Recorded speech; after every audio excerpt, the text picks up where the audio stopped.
So we're up to Menachos, Daf Pei Beis Amid Beis. We're about, about 10 lines from the bottom. So the Mishnah had said that you're not allowed to use a Ma'aser Sheni for a carbon that's obligatory. And the Gemara said, what's the source? So Rav Eliezer says the source is from the carbon Pesach. The carbon Pesach had to be brought from Chulin in Mitzrayim, because there was no such thing as Ma'aser Sheni, and it was obligatory, so to all obligatory karbanos are brought from Chulin. The Gemara then said that Rav Akiva disagrees, because Rav Akiva says you can't learn out done in Efsher Mashiach Efsher. So now the discussion is going to be, how does Rav Akiva know this halacha? He doesn't learn out from the carbon Pesach, so how does he know? For Rav Akiva, Pesach de'ina balam and Chulin minole. How does Rav Akiva know that you could only bring obligatory karbanos from Chulin and not from Ma'aser Sheni? So let me explain what the Gemara is going to do. The Gemara says, Minale nafkale mihad amr Shmuel mishum Rav Eliezer. Now, what Rav Eliezer says like this. The pasuk says, Zois hatayr la'oila mincha l'chatas l'ashem la'amluim l'zevach Hashem. We've had this many times. That the pasuk says, it mentions an oila, mincha, chatas, ashem l'amluim l'zevach Hashem. And basically, the Gemara is going to explain that each carbon has a uniqueness that is then applied to all other karbanos. There's something unique about an oila that is applied to other karbanos, a chatas, a mincha, v'chule. We're going to quote this long brisa. Rav Eliezer is not the one who's going to be helping us on this one. After Rav Eliezer, then Rav Akiva is going to mention his additions to the brisa, and include in that addition is the source that you cannot bring obligatory karbanos from Ma'aser Sheni. But let's begin. Oila. There's something unique about an oila that's applied to all karbanos. Ma oila tuna kli. Just like an oila requires a kli shares, av kol ton kli. So to all karbanos require kli shares. Now, which kli shares is unique by an oila that is then applied to other karbanos? Mahi, which kli? Ilim mizrak. If it's the bowl to catch the blood. The problem is that's not unique to an oila, because the pasuk by Shalmei Tzibar also mentions bowls. So what's unique to an oila that's applied to other karbanos? Elasakin, it's the knife. There's a pasuk specifically mentions a knife by the oila, so you see that you have to use a knife as a klisharis for all karbanos. And what's the source that an oila needs a knife? Because it says Avram Avinu took a knife to Shecht Yitzchak, and Yitzchak had a din of an oila. So that's oila. Let's keep going. Mincha, what's unique about a mincha that applies to all karbanos? Ma mincha in zichir kuhuna, just like a mincha is only eaten by male kaihanim. Af kol ein necheles ela l'zichri kahuna. So too, all karbanos have to be eaten by male kehanim and not slaves and not women and children. Male kehanim only. So it's learned out from a mincha. The question is, which karbanos need the limud from a mincha? If it's a chatas and asham, I don't need that. B'hediksiv, it first says in the pasuk that it's eaten by male kehanim. And if it's shalmei tzibar,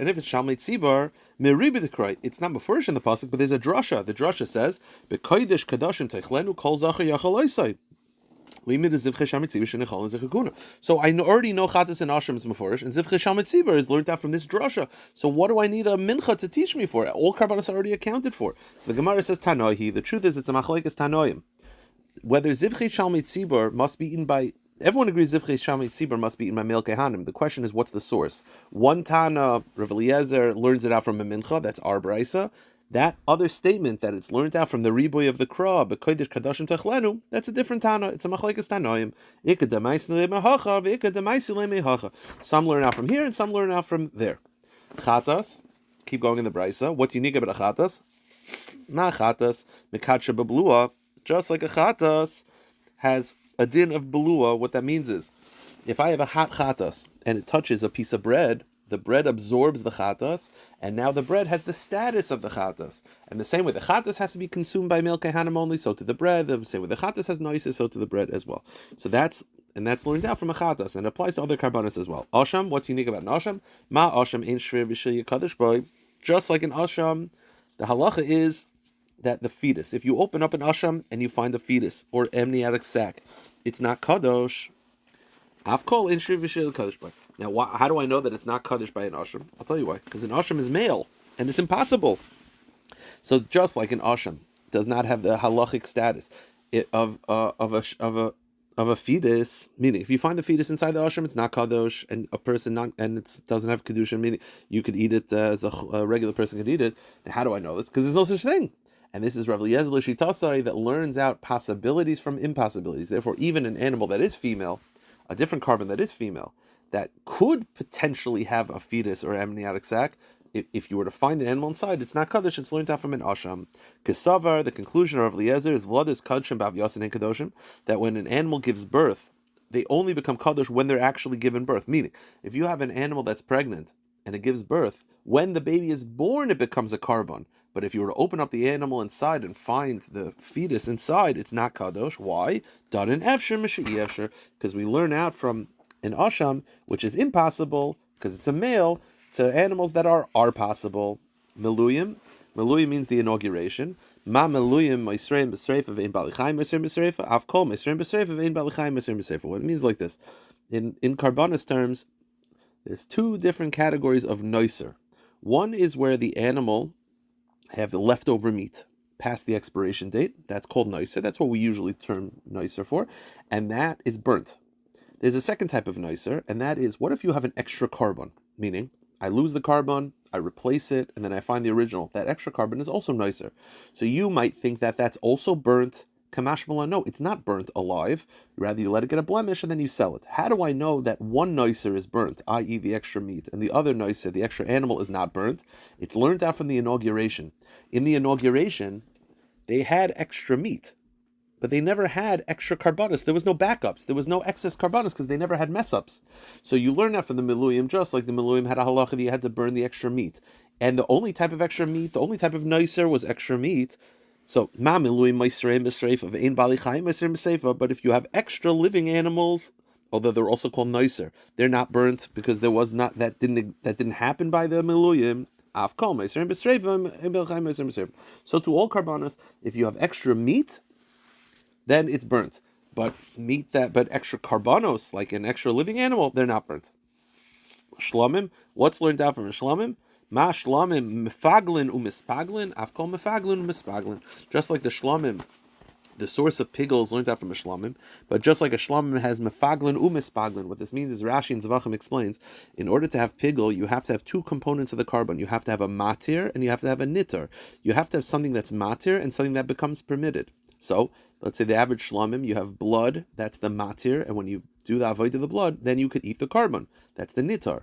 Pigel applies that if I do an avodah with the matir, then the nitar is chayiv kares for eating it. So if I have pigel intentions when I do the blood, then if I eat the carbon, then I'm chayiv kares. So too, pigel only applies when there's a mefaglin u'mispaglin. You need a matir and a nitar. Therefore, if I have a carbon like the chavite kain gadol, which is entirely burnt, there is no rules of pigel apply because it does not have a matir and a nitar. Now, so far, this has been not relevant to us. This has all been Rav Eliezer's interpretation. Masisa Tanamashir Rav Akiva comes Rav Akiva and he says as follows: Zois HaTorah. He adds his own qualifications. He agrees with most of it, but he adds his own qualifications. He says mincha mekadsha blua avkol mekadsha blua. He agrees that chatas teaches me that if chatas touches something and it absorbs the chatas, the item that it absorbs becomes a chatas as well. But he has the same drush and he adds the same thing via mincha, just like the mincha absorbs, meaning that if I have the hot bread and it touches something else, the other thing absorbs the bread, it has the status of a mincha. So too, all karbanos. So he has the exact same drasha for achatas, but he adds mincha. Why does he need both? I'll tell you why. Each one has its own uniqueness. The bread is very soft and it absorbs and spreads more evenly, more easily. Therefore, if I just had the bread, I would not apply it to a chatas, which is very hard. On the opposite, if I just had the chatas, I would say the chatas has fat. That's why it's able to pass on blias, because fat flies. But when it comes to bread, which doesn't, maybe not. Kamash malan, the same halach is repeated twice, and the significance is if they both are hot and they come in contact with something, the item they come in contact have the status of the karbanos. Good.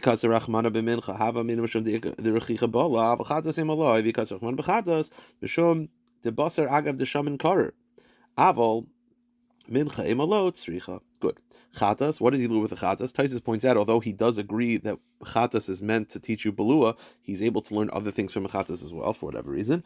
So, and this is the underline. Ma chatas einai ba elam menachulin, just like a chatas is an obligatory carbon, and it's not brought from meiser sheni. Ubayom, secondly, it's brought during the day only. Ubiyom dimanis. Thirdly, the chatas is used the kohen's right hand when he does the the placing of the blood, afkol, so to other karbanos in ba melachulin, they have to come from chulin ubayayim biyadi amanis. So he learns out from a chatas, just like a chatas is obligatory carbon, it's not brought from Ma'aser Sheni, so too as well.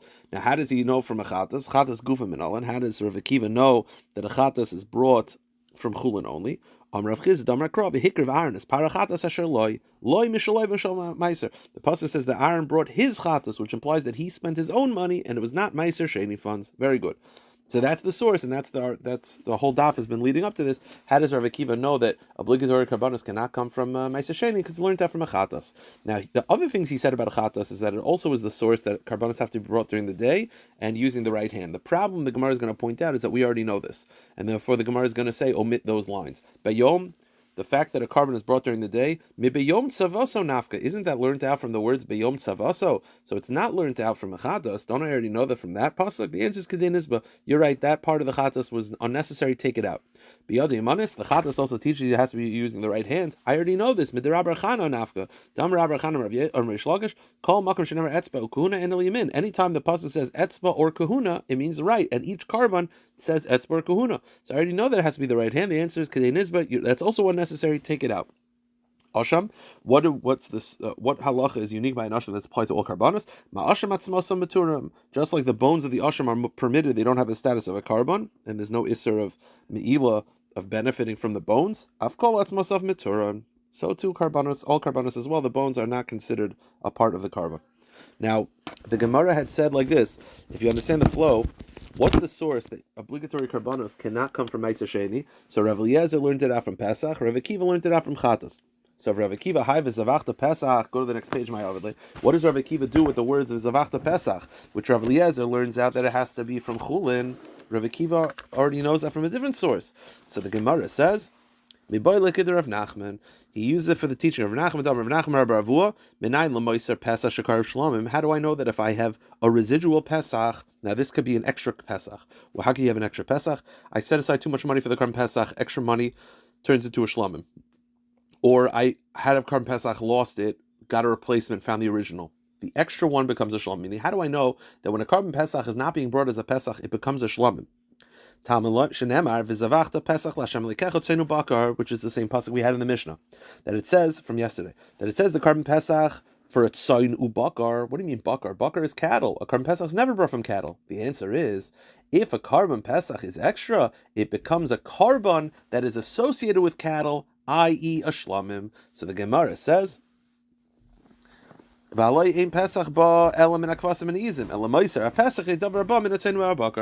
Akiva uses this pasuk to tell me that if you have an extra Karban Pesach, it becomes a shlamim.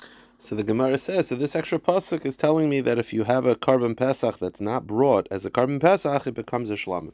Let me just say outside what we're going to do. The Gemara actually says this. There's two other sources that say the same thing. There's three sources that tell us that if a Karban Pesach is not brought as a Pesach, it's a shlamim.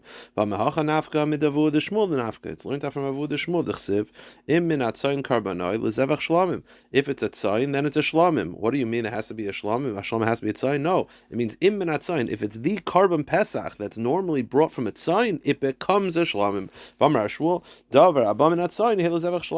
So it's a second source. So why do I need two sources? The Gemara says really the truth is a third source. The shlamim,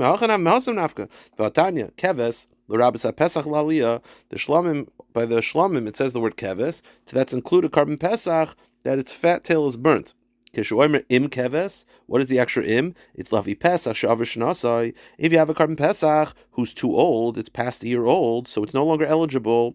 Ushlam abon machmas pesach l'chum is a shlam, and a shlam that became because of a Karban Pesach, meaning this is referring to the Shalmi Chagiga. So if you have a Karban Pesach that's too old, so it's no longer eligible, it becomes a shlamim regarding all halachas. Shetinu smicha nesachim tunu v'chazim shaik. That has smicha like a shlamim, nesachim like a shlamim, tunu v'chazim shaik l'shlamim.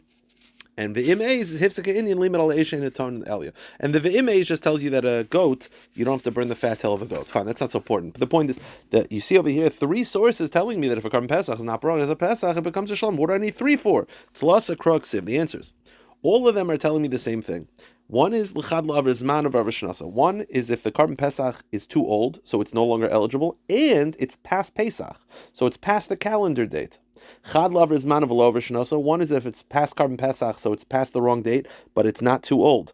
So one is where it's past the date and it's no longer eligible. One is where it's past the date and it's still eligible. And the third case is where it's not too old, but it's before Pesach. So one is before Pesach, one after Pesach and it's too old, one after Pesach and it's not too old. What do I need all three for? And the basic premise of all three is that if it's not a Pesach, it's a Shlam. Utsrichi. So if the pasuk just mentioned when it's past the Karban Pesach date and it's too old, so it's the wrong date and it's not eligible anymore. I would say that's when it's a shlam because it's completely rejected. But it's after Pesach, but it's not too old. Where it's technically fit for Pesach Sheni, because if you were to wait, it's still within the right age. So you might think if I bring it between Pesach Rishon and Pesach Sheni, it should not be a shlamim. That's why I need the second pasuk and the third pasuk. Ashav zman of le'av shnasai didchlim Pesach Rishon. Avlev zman of le'av shnasai tafil Pesach Rishon amichazi emaloi. And the third chiddush is that if you bring it before Pesach, where you could argue it's not even Pesach yet. So how could I say it's a shlamim? Maybe it should just be it should be considered a Pesach even before. Tzrichi, therefore, I need the third pasuk to tell me that no, in all of these cases it becomes a shlam. Hajanullah chatoida haisaba. The new parak of the 9th parak. Kol karbanos atzibor, all grain karbanos of a tzibor and a yachid, boin bin ma'aretz bin chutzlarts, come from crops that are grown in Eretz Yisrael or chutzlarts. Min hachadash min yashan, from chadash or yashan. Chutz min ha'oimer min shtei lechem. The two exceptions are the oimer and shtei lechem, sheiner ba'ala min hachadash u'min ha'aretz. The oimer and shtei lechem only come from chadash and only come from Eretz Yisrael. They only come from chadash and they only come from Eretz Yisrael. The kulan ein ba'ala min ha'muvchar. And within Eretz Yisrael, or all karbanos, although they're all eligible from the whole world, they should be ideally brought from the choicest areas. What's the best? So, machnis v'zitcha alpha l'soilus. The flowers of machnis and zitcha are the best for fine flour. Shnielahan, the second best, is afurayim bebika, afurayim in the valley. And kol ha'aretz hayuksheris. All land is eligible, except for omer and shtei lechem. Elamikana yuboim. These are the lechachil are brought. So our Mishnah said that all karbanos can be from chadash or yashan, except for omer shtei lechem, they have to be from chadash, which makes sense because the omer is mater chadash in the Eretz Yisrael, and the shtei lechem is mater karbanos to be brought as chadash. But masis and delay Tana, our mission is not like the following Tana. The Tanya, the Brisa says, omer haba min hayashan kasher shtei lechem habas min hayashan ksheirus el shechisa mitzvah. This Brisa disagrees, and this Brisa says that while lichachila you should bring the omer shtei lechem from chadash, b'di'evet if you brought from yashan you're yotza. Our Mishnah says you're not yotza. This Brisa says you're yotza b'di'evet. How do I know that it can be brought from yashan omer? Because the pasuk says takriv is minchas b'churecha, that it should be brought as the omer. Afil min aliyah. Even takriv means bring it, even if it's from the attic, even if it's yashan. Shtei lechem. How do I know shtei lechem can be brought from yashan as well? But the avid chsiv mimosh veisechem taviu. V'loy min achutzlarts. Mimosh veisechem means it has to be from Eretz Yisrael. But mimosh veisechem afil min aliyah. But mimosh veisechem also tells you that it could be even from the attic, even from yashan. Says the Gemara Ha'apikta. How could mimosh veisechem teach you to both things? That it could be from chutzlarts, but it could also be from yashan. I'm sorry. Now, how can Moshe Sechem teach you both things? That it has to be Eretz Yisrael, but that it could be Yashan. How can it teach you both things? Amar kra taviu afilu min aliyah. No, Moshe Sechem tells you Eretz Yisrael. Taviu tells me that even Yashan. Says the Gemara, Hami boile shekol shata maybe makamachar ariu bazeh. How could you tell me that Taviu is coming to be Mater Yashan? I thought a week ago we said that Taviu is coming to tell me something else. The Shtei Lechem was an isaron of each. And we had a whole drasha that the toida was 10 loaves, each one be of chametz, each one being an isaron. How do I know this? Because taviu means that the toida should be the same amount of flour as a shtei lechem. So how could you tell me that it's coming to be mata yashan? I thought it's coming to tell me the amount of flour per toida loaf. Says the Gemara, im kain lichtav chra tavi, my taviu shma min atarti. It's learned out from the extra vav. V'aksiv reishis. Wait a minute, you're telling me that the shtei lechem could be yashan? I thought it says reishis. Doesn't that mean chadash? The first crops. The answer is mitzvah. That's just a mitzvah l'chachila.